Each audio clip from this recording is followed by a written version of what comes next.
Hello and welcome to another episode of Off the Ruck, your weekly rugby breakdown. And today, if you can't tell from my jersey already, we're all about reviewing the game that was between the Wallabies and the Fiji in Newcastle on Sunday afternoon. It was great weather for a game of running rugby, and that's exactly what we got. It wasn't flawless, it wasn't perfect from either side, but definitely the entertainment value.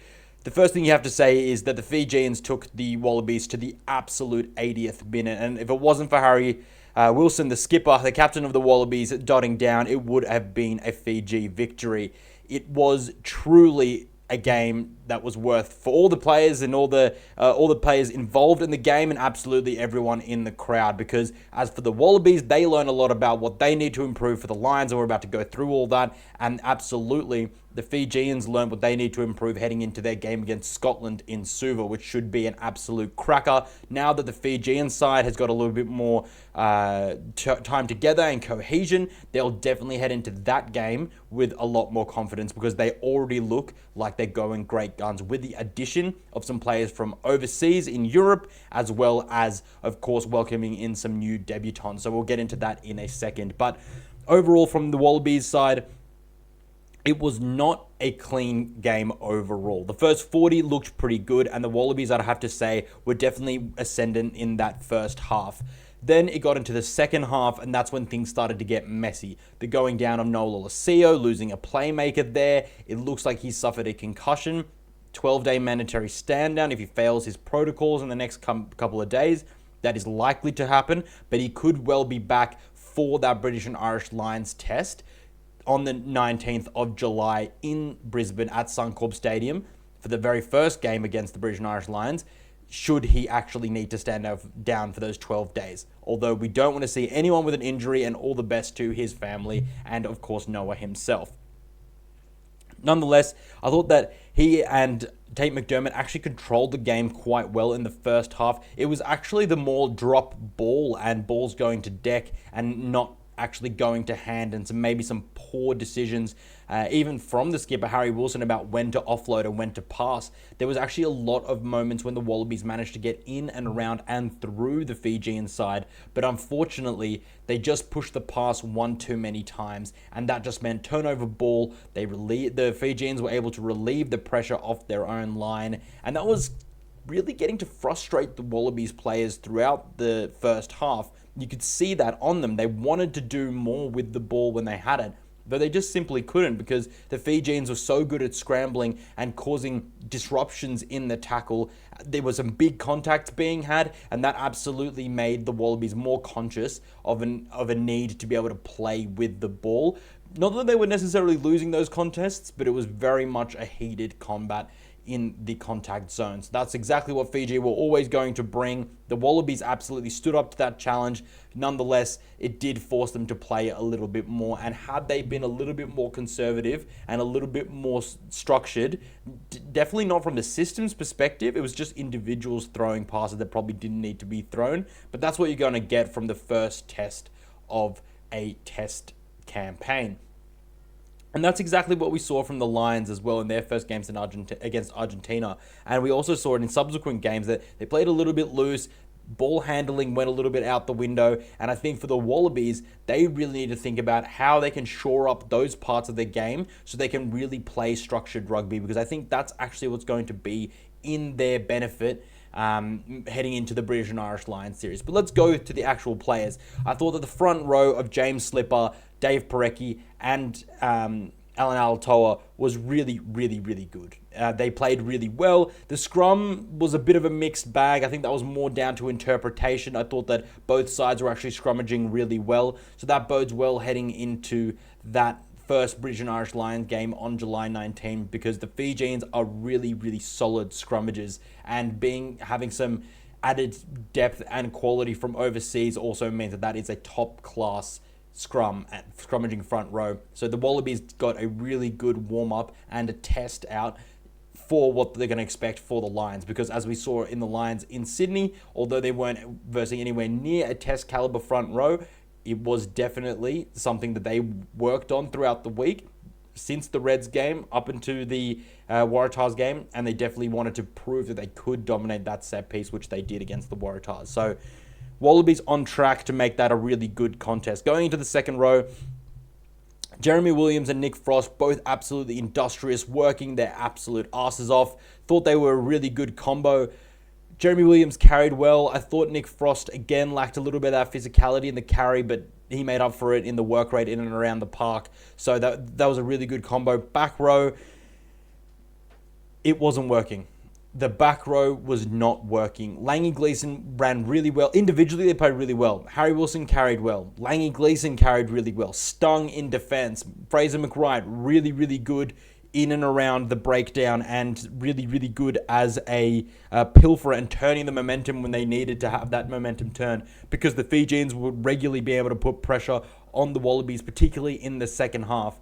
But you look at the overall play of them, and particularly at line-out time, Harry Wilson was being used a lot in the line-out, and he missed the ball a fair few amount of times. And I'm not saying that's completely Harry Wilson's fault, but when you look at a shorter back row like that, you either throwing to Nick Frost, Harry Wilson, or Jeremy Williams, and having those three options, which they didn't actually regularly rotate, it just means that it became too easy for the Fijian boys to be able to pick off Harry Wilson, who isn't the tallest player, nor is he the player that gets off the deck the fastest. So having someone like Tom Hooper in there, even Rob Valentini, who's perhaps a little bit more explosive of the ground, really, really important. And I think that is going to be something where Joe Schmidt is going to see that he needs to be able to improve that area of the game, along with line-out coach Jeff Parling and Mike Cron, the forwards coach, and Laurie Fisher, of course, to be able to make that a real weapon, because the maul worked really well. So once they got the ball, the maul worked really well. There was a setup issue at one time when they got penalized for,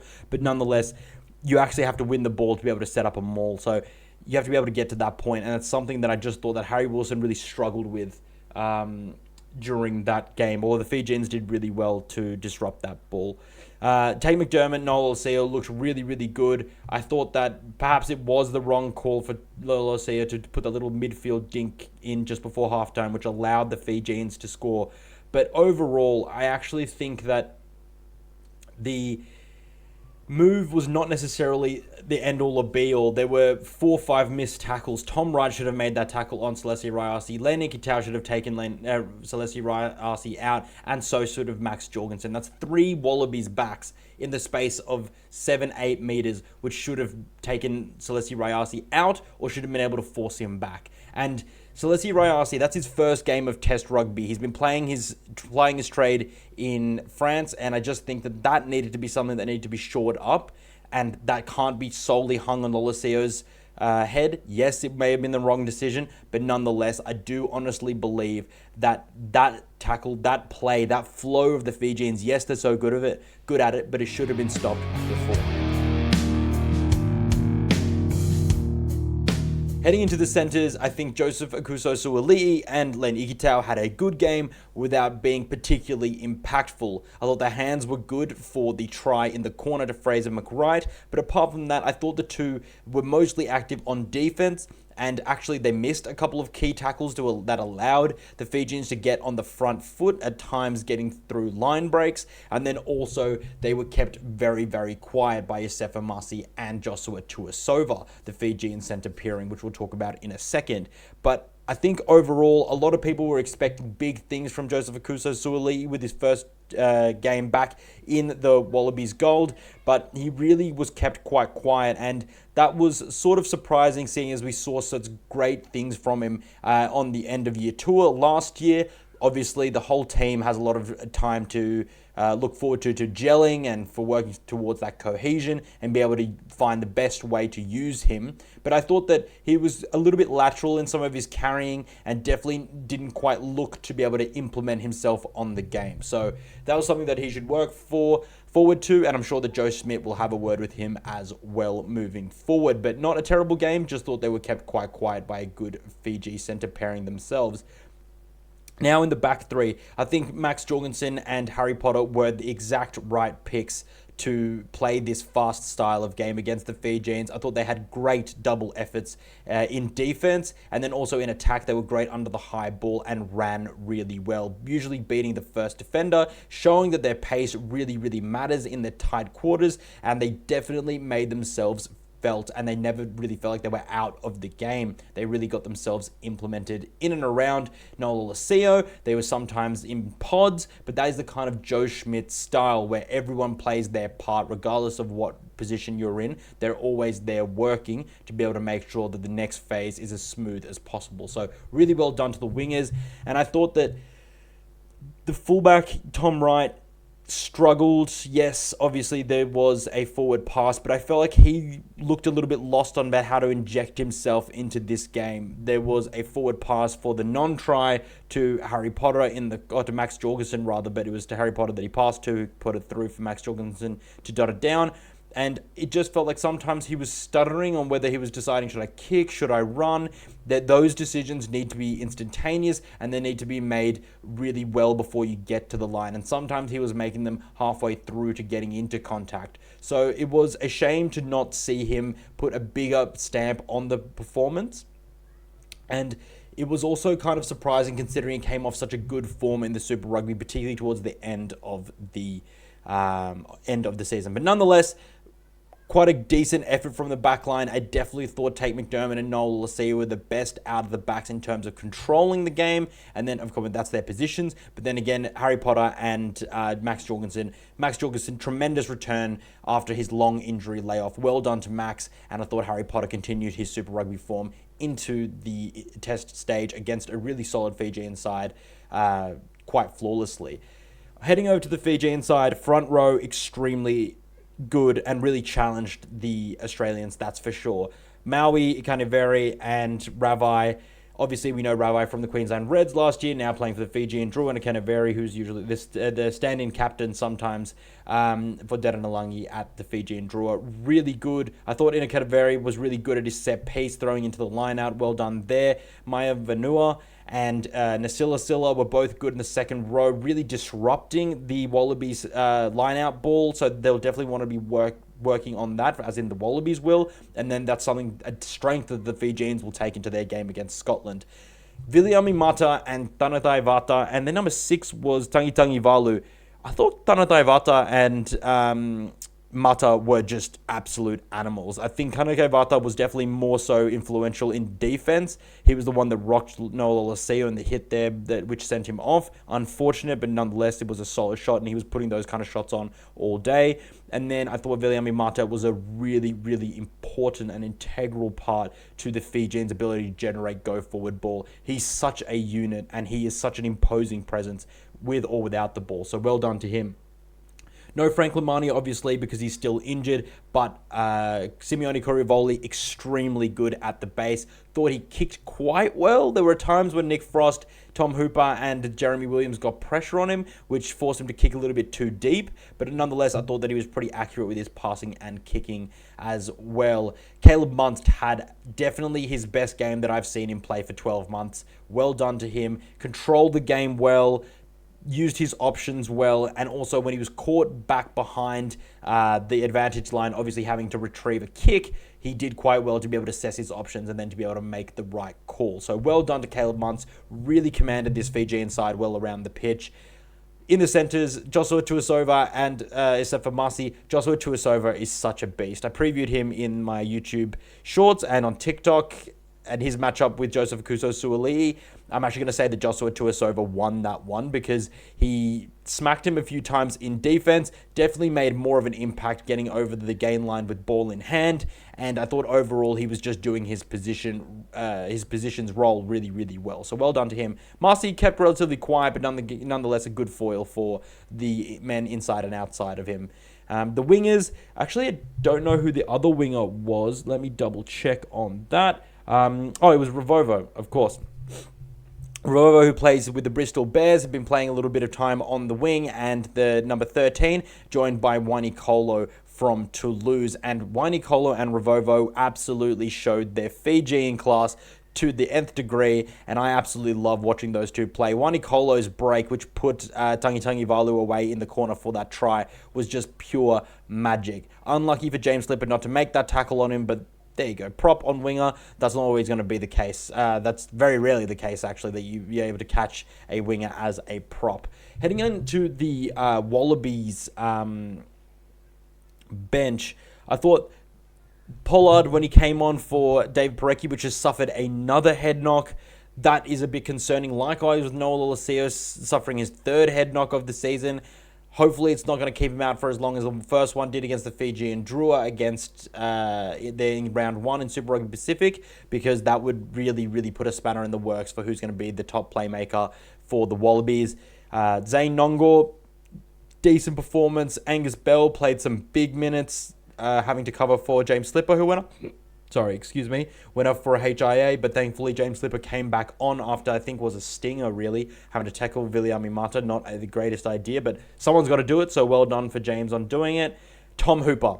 Tom Hooper was the person off the bench, along with Nick White, that added the greatest impact. Really, really solid. But Tom Hooper's ability to be aggressive and dominant in his contacts, whether it was with the ball or without, but particularly without, really, really good. And I think he made the makeup of the back row just a little bit better, even though he replaced Gleeson, who I thought was probably the best forward out of the Wallabies, alongside McWright, closely followed by Alan Alatoa and James Slipper.